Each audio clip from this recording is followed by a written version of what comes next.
do it. On today's episode of the CLS Experience, we have a very special treat. He's the founder and pulse of the real estate conglomerate known as The Agency. He's the real estate tycoon who disrupted and redefined the entire industry.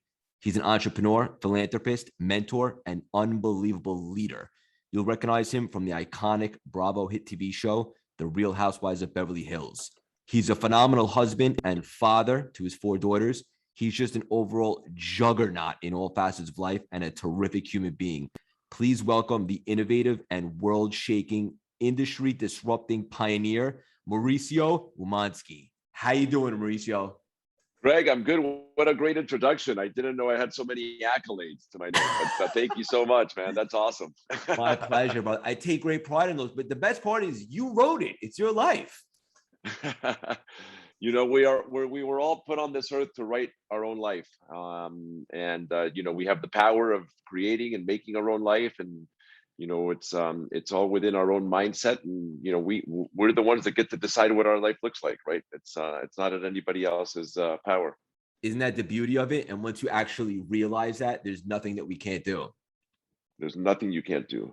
Yeah. And like I was telling you before we went off air, we've had Farrah on. It was a massive hit. We formed a relationship. We both have done a lot of these. This one's going to be different. We're going to have a lot of fun tonight. Before we dive a little bit into the background story, we're going to get a little weird. You ready to get weird, Mauricio? I'm always ready, Craig. Let's get weird. What is your superpower?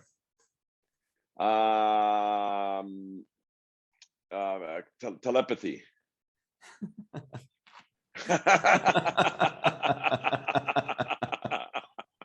That's amazing. To be honest with you, I've had some of the world's biggest stars on. Never heard an answer like that. Love it. Mental telepathy, my friend. Why not? It's the ability to read a room, the ability to read people, to understand people. I think that is a tremendous superpower, and it's kind of one that might be more real than, you know, versus flying. Yeah, 100%. And I don't know you that well. Hopefully that'll change over the course of this conversation. But just knowing you from TV and so forth, it's obvious to me that you have a very strong intuition. Thank you. Yeah, we count on that, Greg. It's an important process. It's an important thing to understand people, and, you know, having that intuition is the ability. I remember we used to play a lot of games, you know, with Kyle, and when we would go out on dates with some of my friends, with, you know, I think even with Farrah. And, you know, we would look at somebody and I would try to pretend, you know, to know their story. And then we'd go up and ask the story, right? And see how far right and how far wrong, you know, we were off just by looking at somebody's body language, who they were with, et cetera, et cetera. And just a fun game to play. I bet you were more accurate than not. Your bet, you'd be winning dollars on that one, Fred. And that reminds you, I have to tell you, because my parents, they're a little bit older. They love the shows and all that. My mom made me confirm that I would tell you, of all the husbands and all the housewives shows, you're her favorite. Well, tell your mom thank you so much, and I'm sure she'll know, but that you actually did confirm it and you did say it. But really, really appreciate it. Done. I love it. Mauricio, what's something weird about you that a lot of people might not know? Oh man, that is a quirky, weird question. I'm not sure I have a good answer for that. I don't, you know, I mean, I run, my life is crazy, man. I mean, you know, what is something weird people may not know? They, you know, they may not realize and understand that I, you know, live life by the second, or by the minute. You know, I look at how many free seconds and free minutes I have, and I figure out how many calls I can make in those, you know, 30 seconds. You know, can I get that done? Yeah. You know, most people run their calendar based on 30-minute intervals or 15 or an hour or whatever that looks like. And I just look at seconds in life. And I'm definitely not, you know, a guy that, you know, is ever, you know, a couch potato and sits around doing nothing and, you know, watching television or something like that. I mean, I enjoy watching, you know, a show as much as anybody else, but definitely not that much part of my life. I mean, I feel like I work and operate all the way until the time I go to sleep. And, you know, whether that operating is, you know, with kids, with family, with life, you know, it doesn't always have to be work. You have to have a balance in your life. And so I would say, you know, that I mean, everybody knows I like to work out in the mornings. I think I've made that pretty public now. When I don't work out, like today, unfortunately, What? because I had to start making calls early, Greg, I did not get a chance to wake up. I went to Paris's wedding last night. We had a lot of Congratulations, drinks, sir. Yes. had some early morning calls, and life got in the way. Yeah. How was the wedding? Good? It was great. It was beautiful. You got a little crazy or no? She's got a nice 3-day event coming up here. So yeah, I don't think it got too crazy last night, but it was a lot of fun and saw a lot of great people and a lot of old friends. And That's what it's all about. Farrah was there, and she looked beautiful walking down the aisle as a bridesmaid. It was just beautiful to watch. That's really special. Thank you for sharing that, brother. With all the cool stuff that you got going on and like all the different seasons of your life, at this point right now, Mauricio, what makes you feel most alive?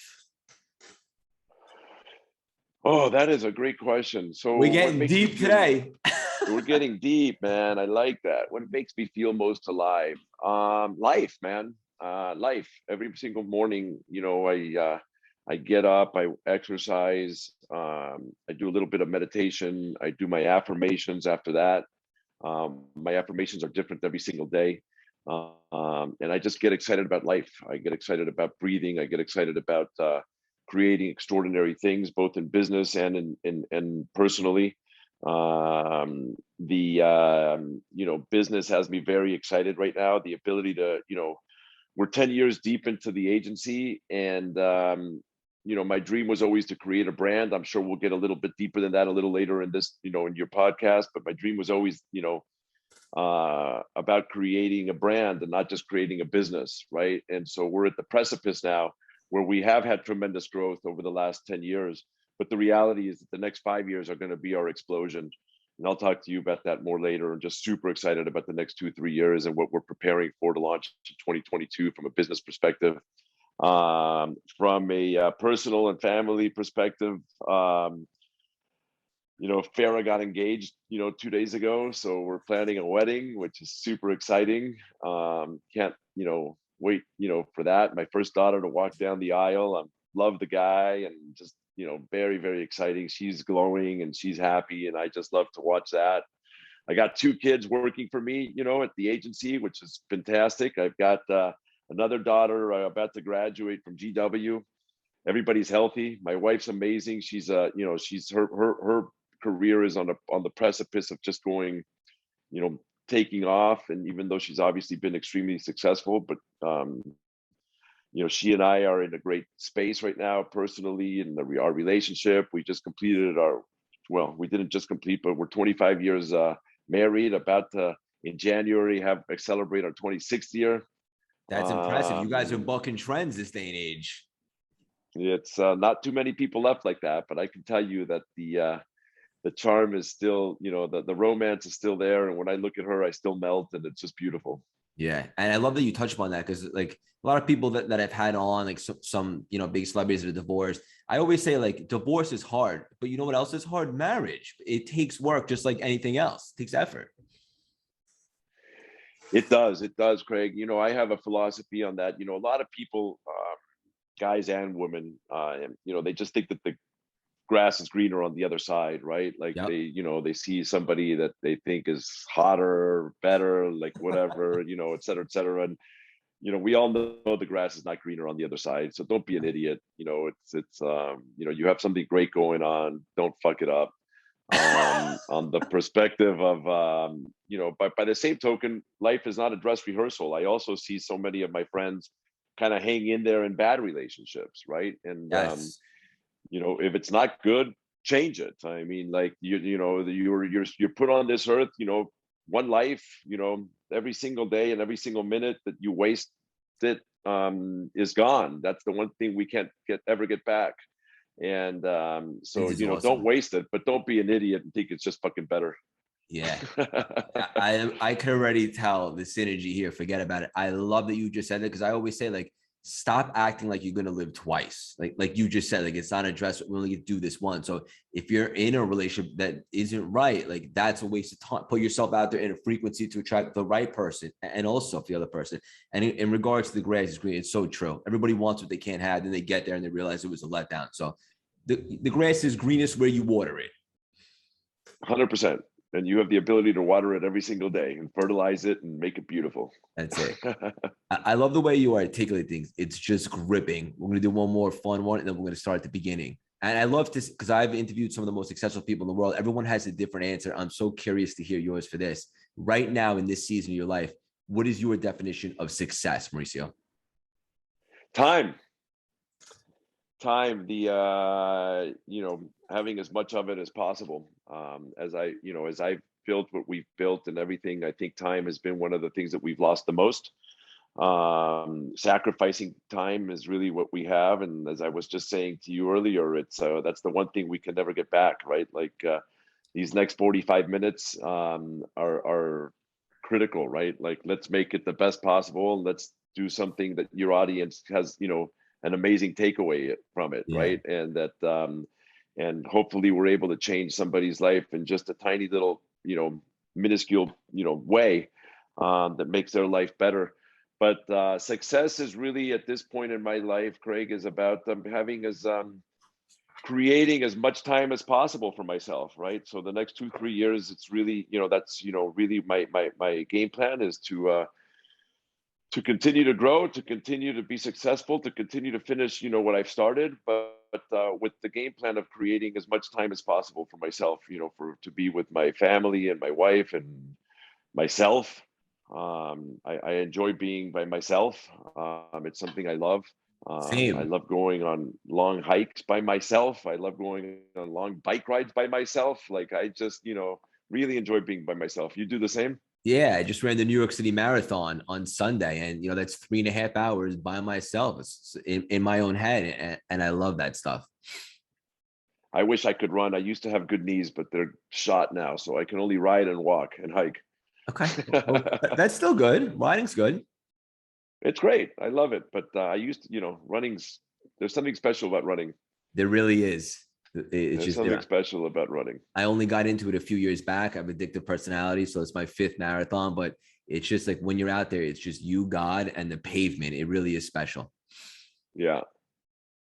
Hell yeah. And also I just want to acknowledge you for a sec. You said the agency's 10 years in, but just based upon this conversation, I can already tell it might be 10 years in, but you're just getting warmed up.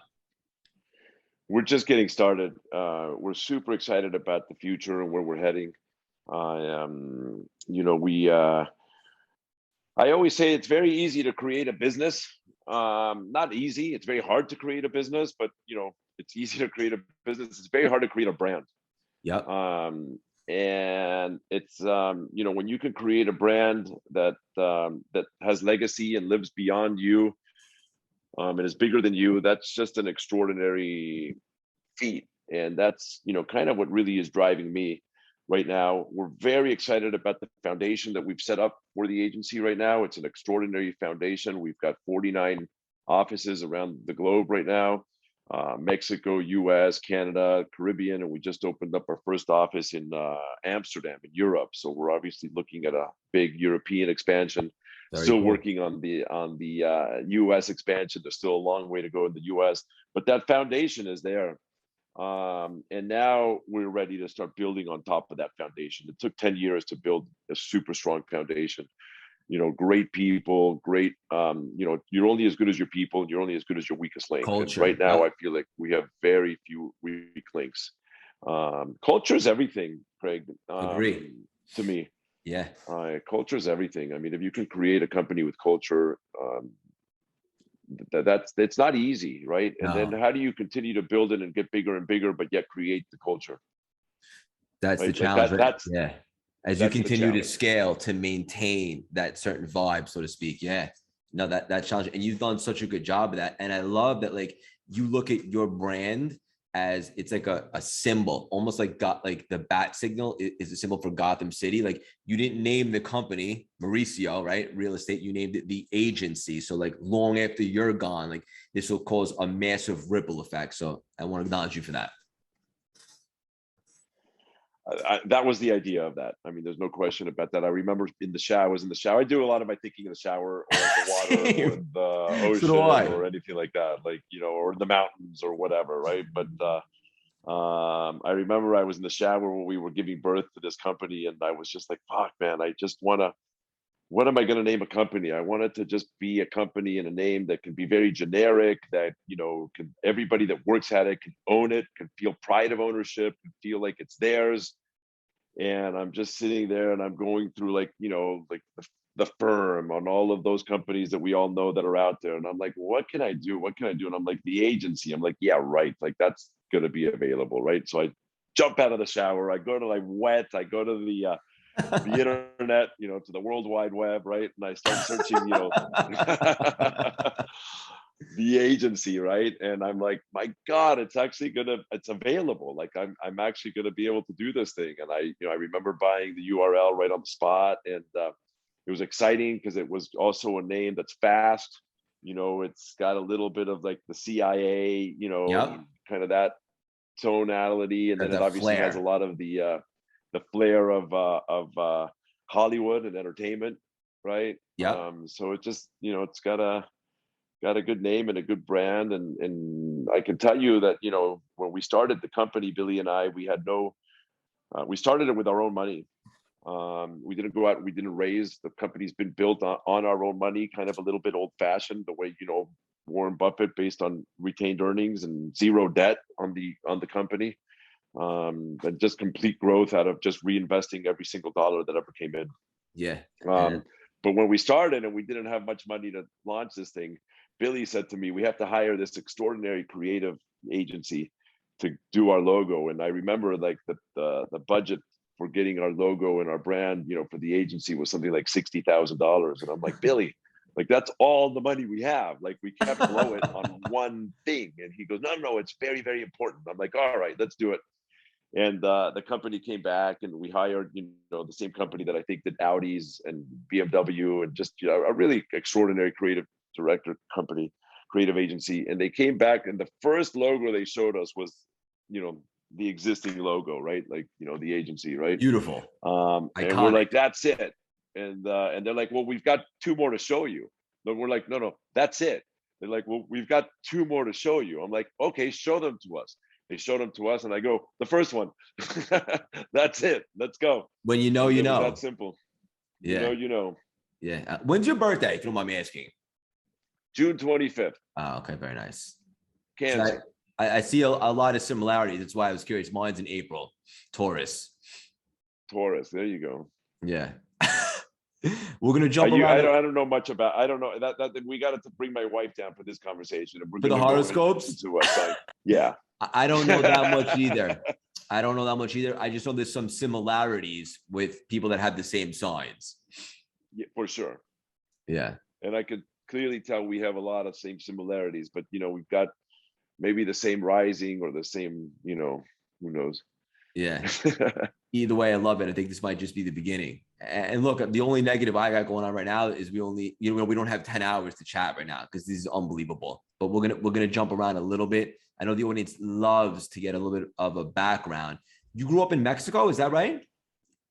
I was born in Mexico City. My grandparents are Russian immigrants primarily, all over Eastern Europe, to be, you know, frank. It gets a little complicated, so I won't go into that one. But Eastern European immigrants into Mexico back in the early 20s. I was generation 2 Mexican, and I moved to the States when I was 6 years old. But I did go back to graduate high school from Mexico, and I stayed in a lot of. I love Mexico. I'm a huge Mexican fan, and I love Mexico. I have a big heart for Mexico. I consider myself a citizen of both Mexico and the U.S. I love the U.S. more than anything in the world, what it's given, provided. But I still love Mexico. Understood, and I definitely appreciate that. A very interesting part of your story, because I did my homework, because obviously I want to have a great conversation with you, but also I'm a fan, is you said you moved here when you were 6, but at 7, you got diagnosed with a blood disease, right? So I moved here. So I was about to turn 7. I was still 6, but it was a month. I think we moved here like June. So let's just pretend that I was 7. Okay. I was born with a blood disease called neutropenia, and it's a blood disease that still does not have a cure. They now have medicines for prolonging your life with it. Back when I was a kid, that was not the case. When I was a kid, it was just, you lived with it. I went to the hospital almost every single day. They took blood out of me almost every single day of my life. Every Not almost, day? but every single day, every single day. Yeah. It's really a bad time. So, to be quite honest with you, what that did cause is that it caused a shutout, a blackout. I have zero memory of my life before I was 6. I mean, I remember one birthday party here, and like, and that's really it. But that's when I went. I remember I went to I'm told we went to the Boston Children's Hospital. The Children's Hospital, was kind of where I went all the time in the U.S. I was treated by the Children's Hospital in Mexico, a different hospital. But I remember all of a sudden I was just cured, and it was Oh, just literally it's from 1 in every 50,000 kids gets cured from this disease, right? It's like you just have to be a little bit lucky in life, yeah. and I definitely had that, and but it definitely shaped a little bit about who I am and who I was, what's made me. I was born with one blind eye. So I Really? actually can't see out of one eye. To this day? And yeah, Wow. yeah. But I was born that way, so I never knew any better. So, I was a star athlete in high school, and um, been, one of the, been an amazing athlete. I've got great hand-eye coordination. I don't have any issues with that. But you learn how to adjust with uh, deficiencies, right? And it's something that I never lost, right? So I mean, I was born with it blind, right? So So it's not like I yeah. lost the vision. And but yeah, somehow or another I still have great peripheral vision, somehow or another. I'm not sure how, but just works. Yeah, good for you, brother. And also, like, because you perform like with a chip on your shoulder, like you want like Tom Brady, right? Like how many championships he won, but he starts every season like he's a rookie. You still have that mentality, like you've never arrived, which I admire and I respect so much. And because you were cured of the blood disease, it kind of came out of nowhere. I wonder if that played a role in you knowing, like, wow, like, that this is another opportunity for me. Let's make the most of it. And you treat every day like that. And I respect that. No question that's one of the reasons I am who I am, and we all have stories that make us who we are, Yeah. right? And that's definitely one of my stories that makes me who I am. Yeah. Hell yeah. We go a little further into the journey. There was a pivotal moment where your dad made a big gamble and he lost and he files a bankruptcy. And he said something along the lines of to you is you better go back to school or you better start learning or working or something like that. And then it was a major pivot for you, right? Yeah, I was lucky to be born into a family that was well off. I mean, we had money. We had a house in Vail, Colorado. I got a chance to ski. We traveled everywhere. We were in Europe. I mean, I definitely got a good taste of life, and a good taste of what money means and what it can do for you. And I remember I was in my early 20s, and it was a recession, and the shit hit the fan, and I was off, having fun, pseudo going to college and pseudo going to the university, and but not really, right? And my father came to me and said, bro, like, Same. shit's changed, man. Like, it's not the same thing, and we need to figure it out. And he said, listen, I'll support you to go to college, and we'll figure it out, but I need you to go to college. Like, I can't let you just be this kid that's just enjoying life anymore. And when I say enjoying, like, my parents really allowed me to enjoy life. They allowed me to travel, to have fun. When I say I was kind of a fuck up kid, I say that from the perspective not as much as like drugs and some ways that other people are fuck ups. I was kind of an athlete. Back in the day, they didn't diagnose anybody with ADD or ADHD. Like, that was just not a diagnosis. Like, had I been diagnosed with that, I probably would have been a different person. And from a schooling perspective, Sure. but I was an athlete. I like the guy. I like to travel. I'd like to, to do sports, and I traveled to ski. Really, just to be honest with you, and my parents supported me doing that. And I would leave, in the morning to go, surf and ditch school, and in the afternoon, to go to Mountain High or Big Bear to ski, right? And I'd go to Vail and all that stuff. So my parents basically just said, "Bro, time to make a decision." And I said, "All right." And I decided to go to work for my father, and it was a very important moment of my life, and it was great. And I look back at it, and it was the right decision for me. Taught me how to be an amazing salesman, and it taught me a lot of life lessons. But the fact that I did grow up with some money, I guess what I'm trying to say, and then lost it, gave me the taste of what that is, and it definitely gave me the motivation. That moment gave me the motivation to want to get it back. Yeah. Right? Like I didn't just say, "Fuck, I don't have money anymore. Now what? Now I need somebody to save me." I said, "Fuck, I need to go make it myself." And I'm going to make it myself because that's a life that I want to live, and I enjoyed living. Yeah. So that taste was a critical piece. Yeah. And look, like we can only connect the dots looking backwards, but like sometimes we need something taken away so we can realize that we appreciate it and we respect it so much. We don't want that to ever happen again. So you made a choice. You got to work. You weren't going to let that happen to you. Life throws you curveballs, and some of those curveballs are sometimes the best curveballs that you can get. And it's all about whether you take advantage of it or not, Yeah. right? And how you see it, right? We never realized it at the time. Right. Yeah.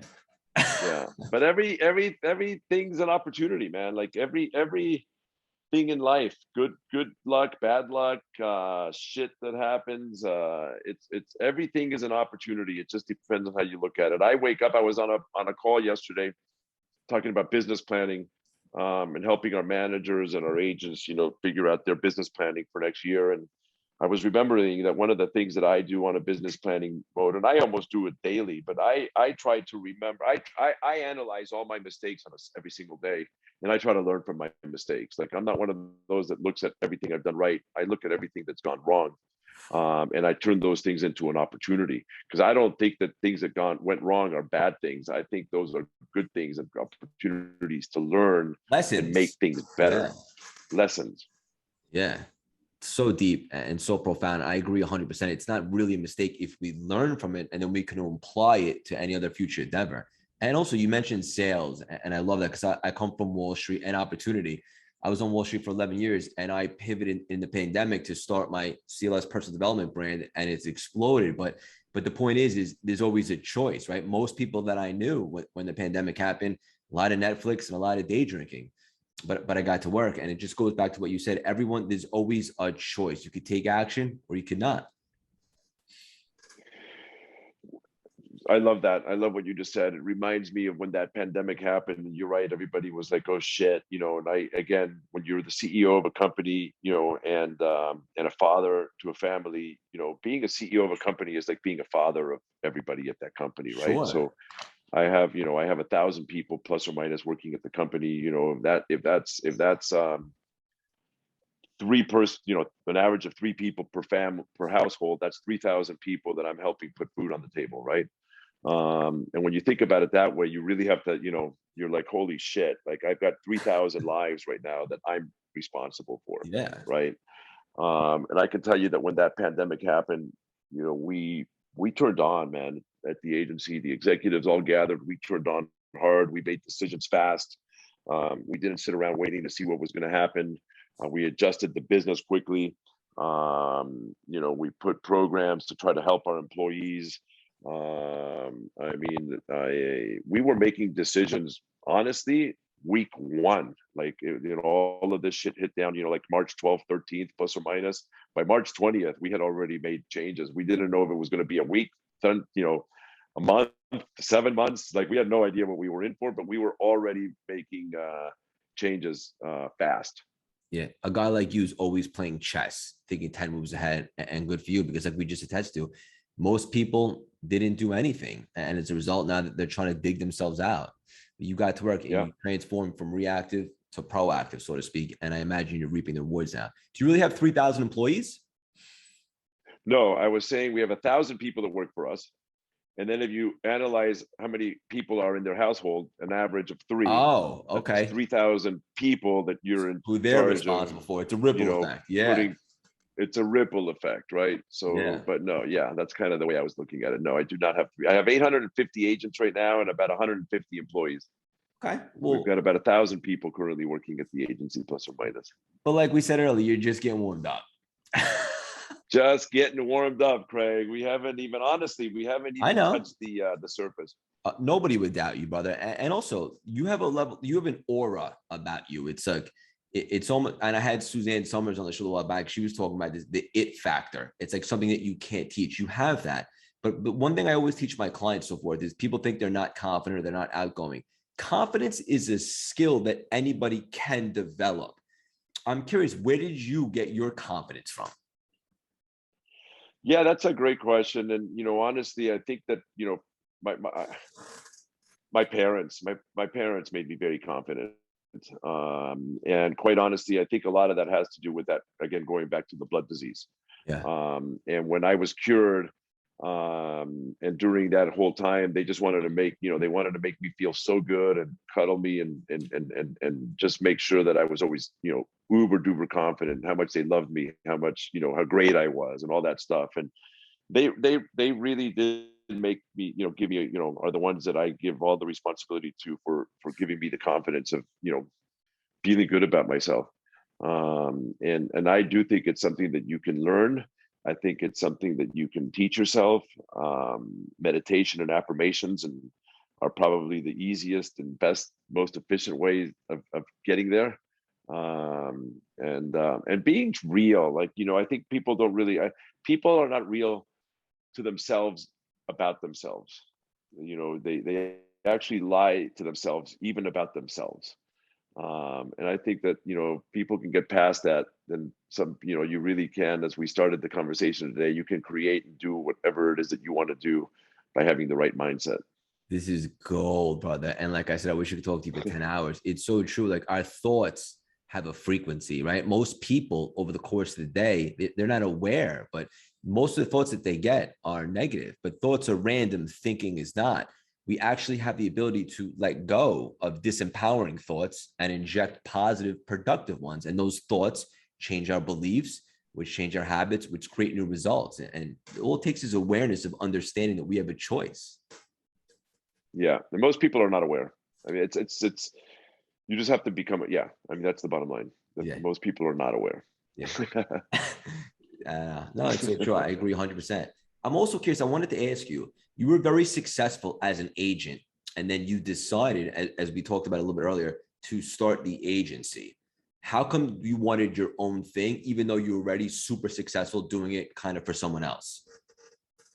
Yeah, there was a bit of frustration in the world of real estate. I felt that it was a bit archaic and ancient, and I didn't feel like there was anybody making, ripple effects and changing the industry.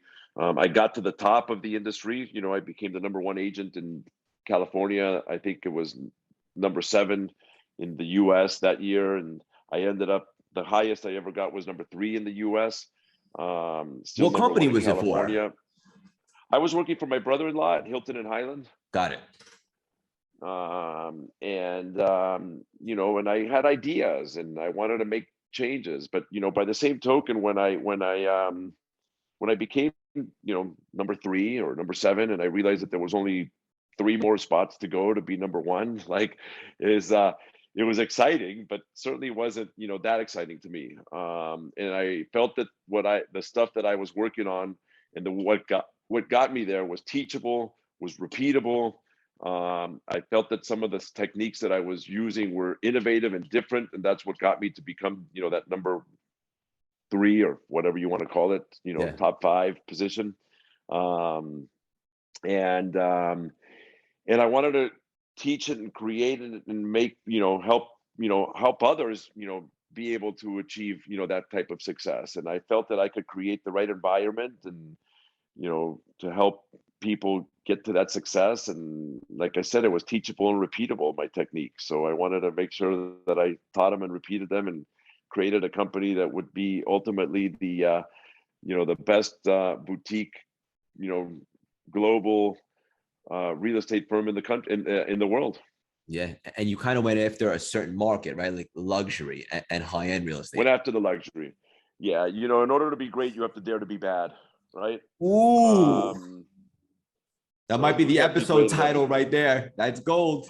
Mauricio's got Well, we nuggets did tonight. steal that. We did steal that from a great Harvard professor. So if you call it that, you've got to.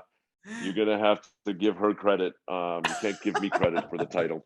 Fair enough. But she wrote a book or a class, and I got a chance to listen to her.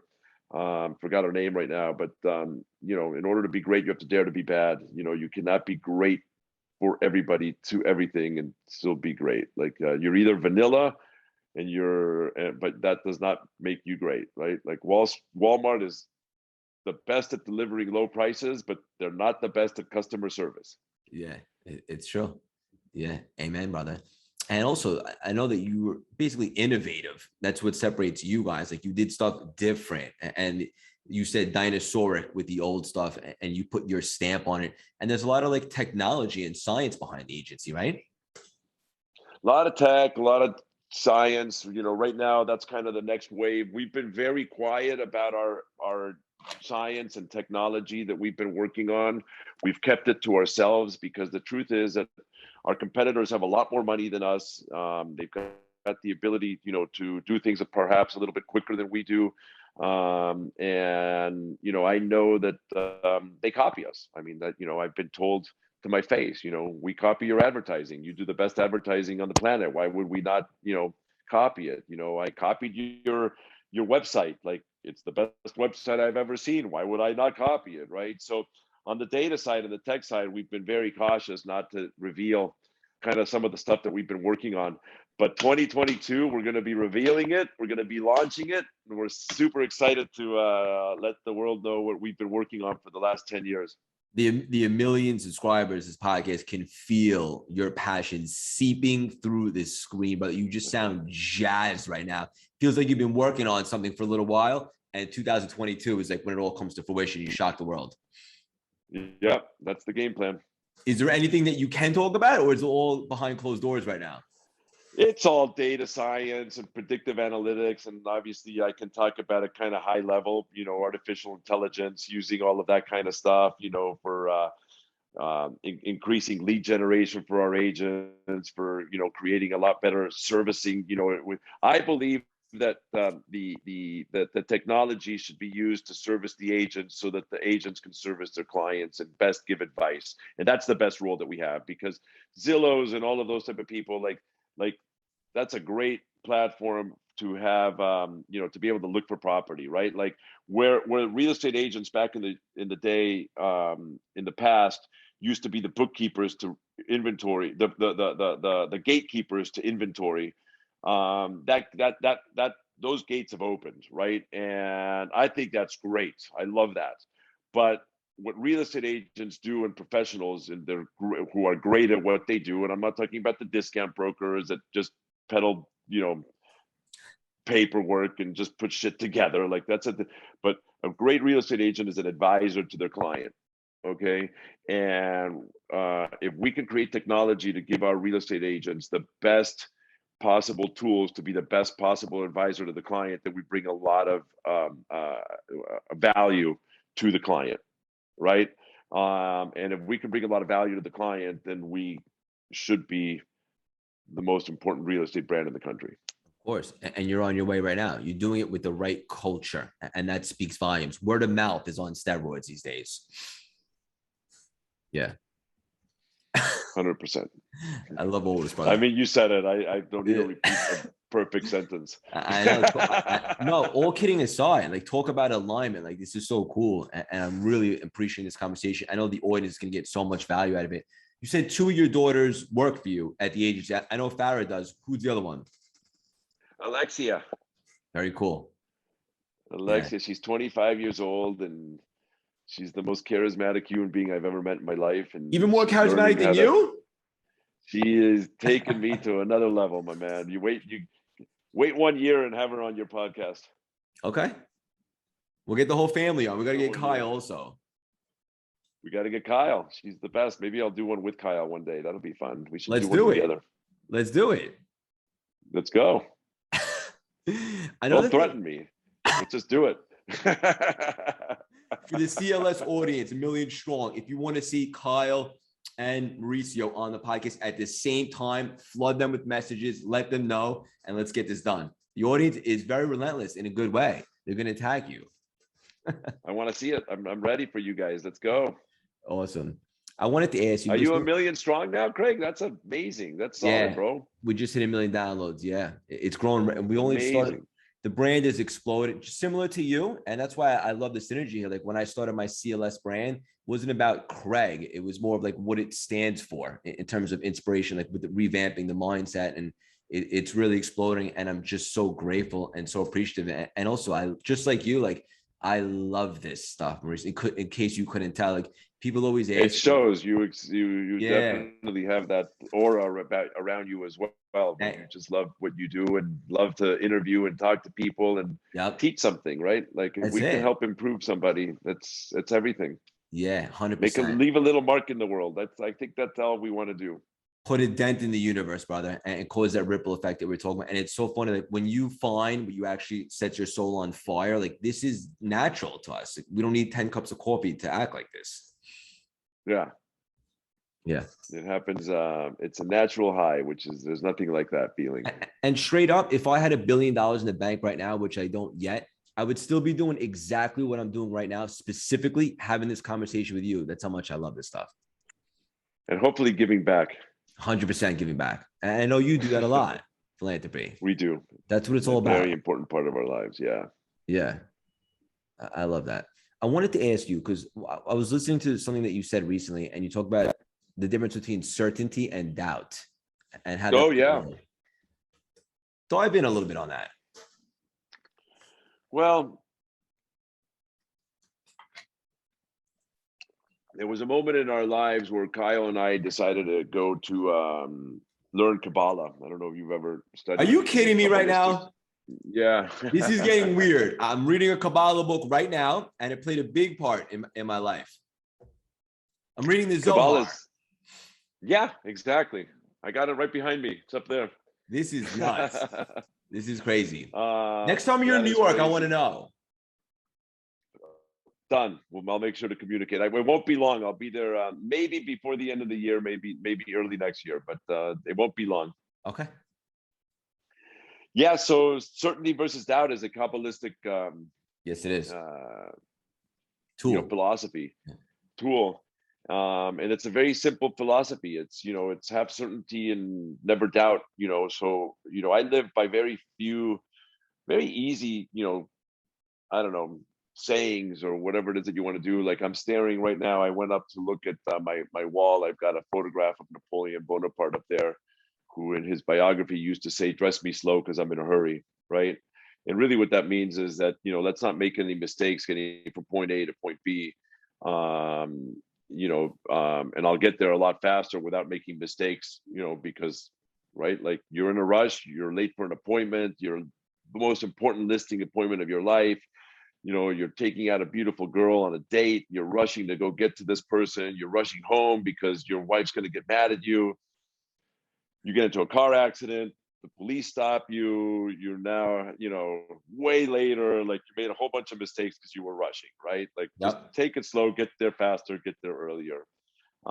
So I take that philosophy and then I apply that to the certainty versus doubt, right? So I take my time making decisions and I analyze them. I don't make decisions super fast, okay? But when I make a decision, I have 100% certainty in the decision we make. And I never doubt the decision that was made. And I go full force with that decision, right? Whether it's a business decision, whether it's a personal decision, whatever that is. I also know that I might make mistakes, with that decision. But I can pivot that later. But once that decision's been made, we go strong, right? An advertising campaign, like, boom, let's go with it, right? Yeah. Like, don't doubt it and don't try to make it great for everybody. Again, in order to be great, you have to dare to be bad, right? So I have just little sayings that I repeat in my head that are 10, 12, 15 of them. And then everything that just happens in my life, I'm like, does that fit into my little saying or does that not fit into my little saying? And if it does, we go. And if it doesn't, I pause. Yeah, I'm the same way. I mean, even the Kabbalistic like tools, like certainty, like if you're not certain, then you lead to an uncertain outcome, right? If you're filled with that, but Yep. if you lead with certainty, then more time, and this kind of even ties into like the law of attraction and all that stuff, putting that frequency out there without a doubt, certainty doesn't mean that we're going to be right 100% of the time, which I love that you said, but and also like you mentioned like the thoughts in your head, like the mantras that you use. If you're, and this is very valuable for the audience, if you're ever having a shitty day or you're just feeling a little off, just take a second, be aware and say, I must be feeding myself negative thoughts. If I just change those, then I'll feel better. And it really is that simple. People just aren't aware, like you said earlier. You control your own destiny. You control your own day. You control your own life, and so you can, fertilize it, water it, make it the most beautiful flower on the earth, or you can ignore it and let it shrivel up and die. That's it, brother. Amen. And I love the fact that you touched upon the Kabbalah stuff. It's just so cool. So many synergies here. Absolutely love it. I'm going to tag you on some stuff on Instagram for the million strong that love the CLS experience. I know they're going to fall in love with you in 2 seconds. Where's the best place for them to support you, follow you, hang out with you, see what you got going on? Instagram is, M Umansky 18. Is it really you or someone on your team? No, that's me, man. I obviously I have some, people, do some of my posts, so because, from the perspective, like primarily the houses and the property and all that stuff. But, I like to, get in there and look at some of the DMs and respond to some people that, really want, some real help. I mean, obviously you get a lot of shit on there too, so I'm not responding to that. But I like to help people, Craig, and I, it just, more on the mental, more on the mindset side, obviously, it's like, hey, send me $20. Well, no, I'm not going to send you $20. Right. But, happy to help, people. And that's definitely me. And I think that's just the best way, honestly. I'm going to DM you after this so we can continue to build a relationship. I had so much fun today. How, if any way, can I support you, brother? Craig, let's just keep being friends. Let's build a friendship, and let's let's support each other. Let's be on this show again and take it from there. After, maybe next year when we reveal some of our surprises and what we're going to be doing. I've got a lot of surprises for you next year that I wish I could tell you about, but January, February, you're going to start seeing a lot of surprises coming from my camp. Done. Business wise, personal wise, everything. So just, but you got to wait. So let's do this again next year. Consider it done. And in regards to building the relationship, you have my word right here, right now. This is just the beginning. So much love and respect for you and your entire family, Mauricio. So much fun today. I wanted to tell you, you're the definition of resilience, grit, heart, curiosity, and drive. You've disrupted the real estate industry, creating the powerhouse known as the agency. You lead by example with culture, and you're making the world a better place. You're a role model and beacon of hope for anyone coming up today with big goals and aspirations. I can personally guarantee your best is yet to come. You have my word right here, right now. This is absolutely not going to be the last time that you and I collaborate. Thank you for stopping by, brother, and thank you for the priceless gems, Mauricio. I really appreciate it. Thank you so much, Craig. Really appreciate you. Yeah, tag you on some stuff on Instagram. Have an unbelievable weekend. You too, my man. Be good. Take care. So much fun, Mauricio. Thank you, buddy. That was great, Craig. I enjoyed the conversation, and let's have some fun next year. Yes.